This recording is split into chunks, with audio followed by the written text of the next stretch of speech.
इस कहानी की शुरुआत होती एक आवाज से। ये आवाज होती है द अदर्स की, जो एलियंस की चित्तौरी सेना का लीडर है। वो कहता है कि टेसरेक्ट जाग चुका है, जो ब्रह्मांड के एक बहुत छोटे से ग्रह पृथ्वी पर है। वहाँ के लोग उसकी एनर्जी को यूज करना चाहते हैं, पर वो उसकी एनर्जी को उतनी अच्छी तरीके से यूज नहीं कर सकते जितना कि हमारा लीडर कर सकता है, जिसका नाम थैनोस है।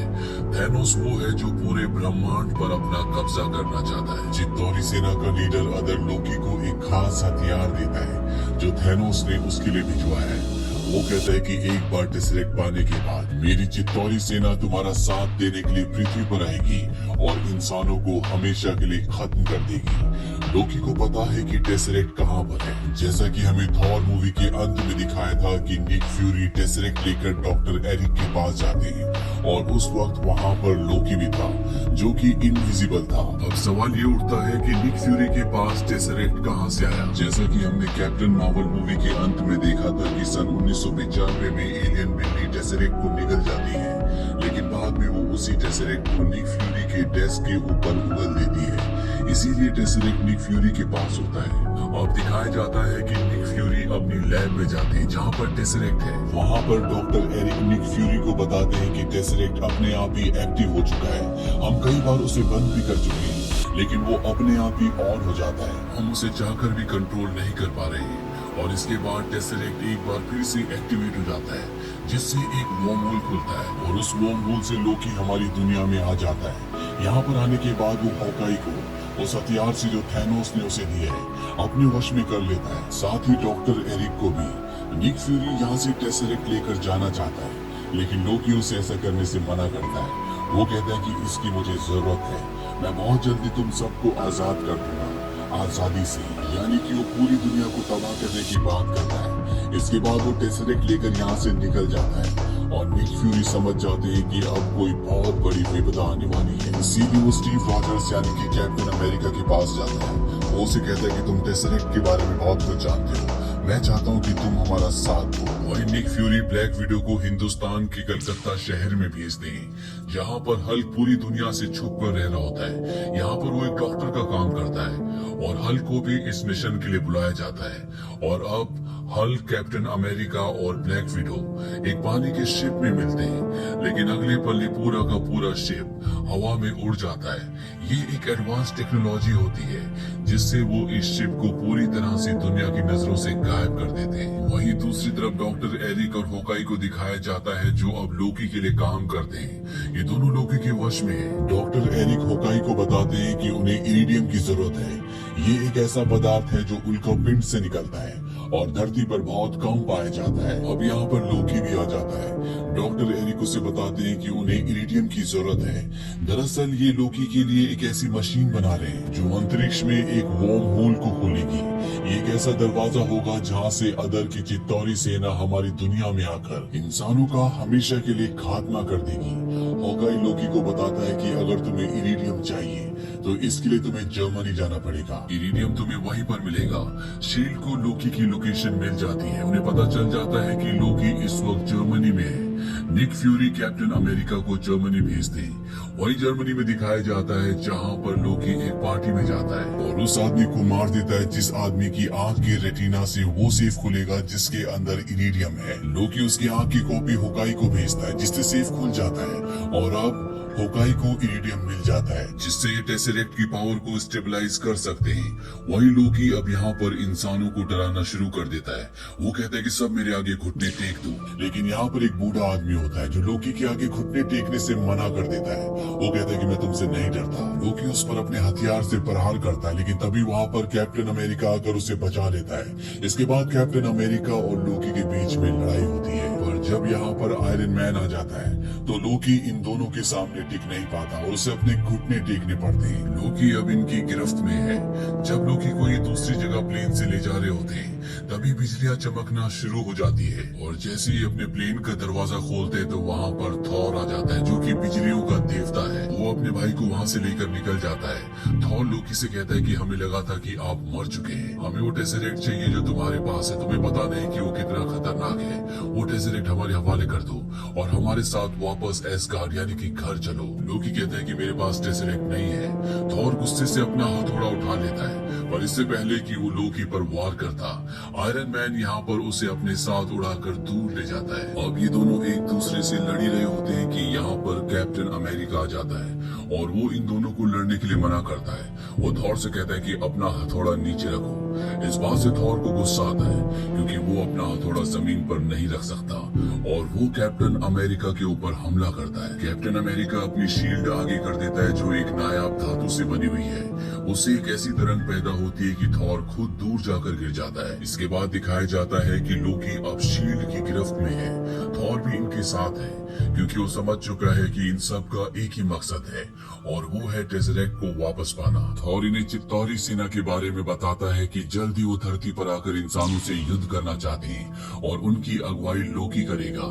यहाँ पर अब आयरन मैन भी आ जाता है। वो बताता है कि लोकी ने इरिडियम चोरी इसलिए किया क्योंकि वो उससे टेसरेक्ट की पावर को कंट्रोल कर सकते हैं, पर टेसरेक्ट को चलाने के लिए इन्हें बहुत ज्यादा ऊर्जा की जरूरत पड़ेगी जो उन्हें सिर्फ मेरी कंपनी स्टार्क टावर से मिलेगी क्योंकि स्टार टावर को एनर्जी आर्क रिएक्टर से मिलती है। वो अपने आप 1 साल तक चल सकती है। अब कुछ देर बाद यहाँ पर निक फ्यूरी भी आ जाता है और इन सबको पता चल चुका है कि बहुत वक्त से शील्ड भी टेसरेक्ट से खतरनाक हथियार बनाने की कोशिश कर रही है। निक फ्यूरी कहता है कि सब थॉर की वजह से हुआ।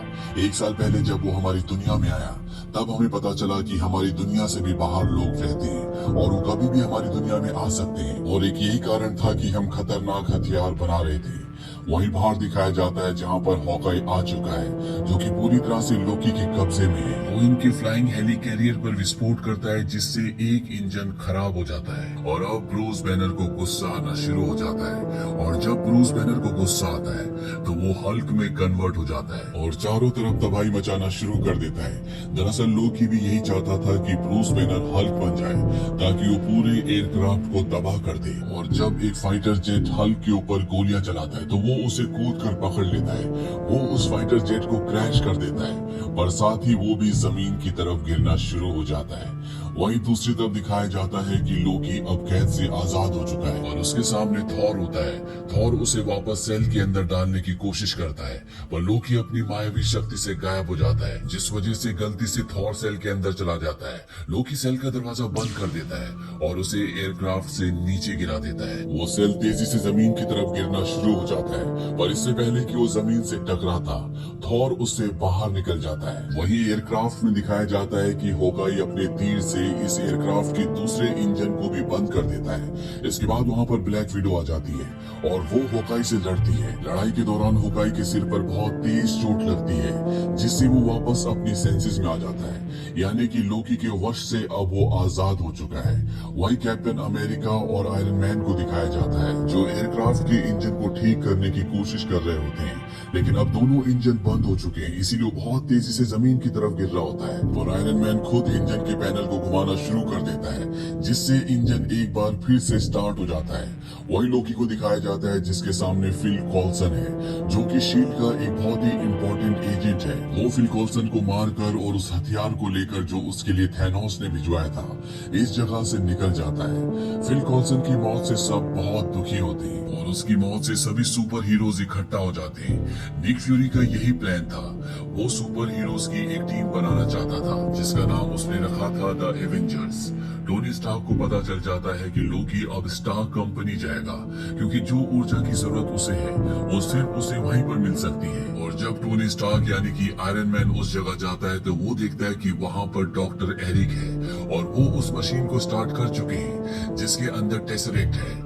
टोनी स्टार्क इसे ब्लास्ट करने की कोशिश करता है और उसका कंप्यूटर बताता है कि इसे अब बंद नहीं किया जा सकता। इसके चारों तरफ एक बहुत मजबूत सुरक्षा दीवार है और कुछ ही पलों के बाद उससे एक बहुत तेज रोशनी निकलती है जो आसमान में एक ब्लैक होल को खोल देती है और वहाँ से चित्तौरी सेना अब हमारी दुनिया में आना शुरू हो जाती है। सारे एवेंजर्स चित्तौरी सेना से लड़ना शुरू कर देते हैं। वही थॉर को दिखाया जाता है जो अपने भाई लोकी से लड़ रहा होता है। वो उसे समझाने की कोशिश करता है कि तुम्हें इस पोर्टल को बंद करना होगा जिससे चित्तौरी सेना हमारी दुनिया में आ रही होती है। लोकी कहता है कि इसे बंद नहीं किया जा सकता और इन दोनों के बीच में घमासान युद्ध के बाद लोकी अपनी जान बचाकर वहां से भाग जाता है और उसकी छड़ी वहीं पर छूट जाती है। और अब ब्रूस बैनर को दिखाया जाता है जो सबसे देर से आता है। ठीक उसी वक्त आयरन मैन अपने पीछे यहाँ पर चित्तौरी सेना के एक बहुत बड़े स्पेसशिप को ले आता है जिसके कवच को भेदना लगभग पूरी तरह से नामुमकिन है। कैप्टन अमेरिका ब्रूस बैनर से कहता है कि अब तुम्हारी बारी है, ये सही वक्त है गुस्से में आने का। ब्रूस बैनर कहता है कि यही मेरा राज है, मैं हमेशा गुस्से में रहता हूँ। और इसके बाद वो हल्क में बदल जाता है और एक ही पंच में चित्तौरी सेना के उस विशाल स्पेसशिप को धराशायी कर देता है। लेकिन एक स्पेसशिप गिरने से उनके पोर्टल से दो और वैसे स्पेसशिप बाहर आ जाते हैं। दरअसल पोर्टल से लगातार चित्तौरी सेना हमारी दुनिया में आ रही होती है और ये सब एवेंजर्स उसका मुकाबला कर रहे होते हैं। वहीं अब हल्क लोकी तक पहुंच जाता है। लोकी उसे कहता है कि तुम्हें अपने घुटने मेरे सामने टेकने होंगे क्योंकि हम देवता हैं और तुम आम इंसान हो। हल्क को इस बात से गुस्सा आता है और वो लोकी को बहुत बुरी तरह से पटकता है जिससे वो बेहोश हो जाता है। वहीं डॉक्टर एरिक को दिखाया जाता है जो वापस अपने सेंसेस में आ चुके हैं, यानी कि वो लोकी के वश से बाहर निकल चुके हैं। और वो वहाँ पर ब्लैक विडो को बताते हैं कि अगर हमें टेसरेक्ट को बंद करना है तो हमें लोकी की शाही छड़ी चाहिए जो उनसे कुछ दूरी पर पड़ी होती है। वहीं निक फ्यूरी को दिखाया जाता है जिसे ऑर्डर मिलते हैं कि मैनहट्टन पर परमाणु हमला कर दो ताकि वहां पर सारी चित्तौरी सेना और साथ ही टेसरेक्ट वाली मशीन जिससे पोर्टल खुला हुआ है वो सब का सब तबाह हो जाए। लेकिन निक फ्यूरी ऐसा करने से मना कर देते हैं क्योंकि मैनहट्टन शहर में और भी बहुत सारे लोग हैं।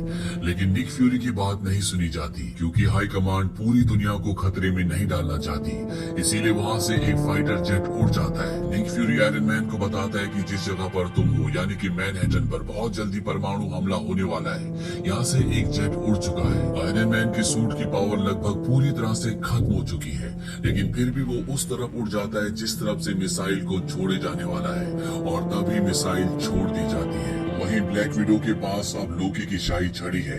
वो सबको बताती है कि वो इस पोर्टल को यानी कि टेसरेक्ट को बंद कर सकती है। आयरन मैन उसे ऐसा करने से मना करता है।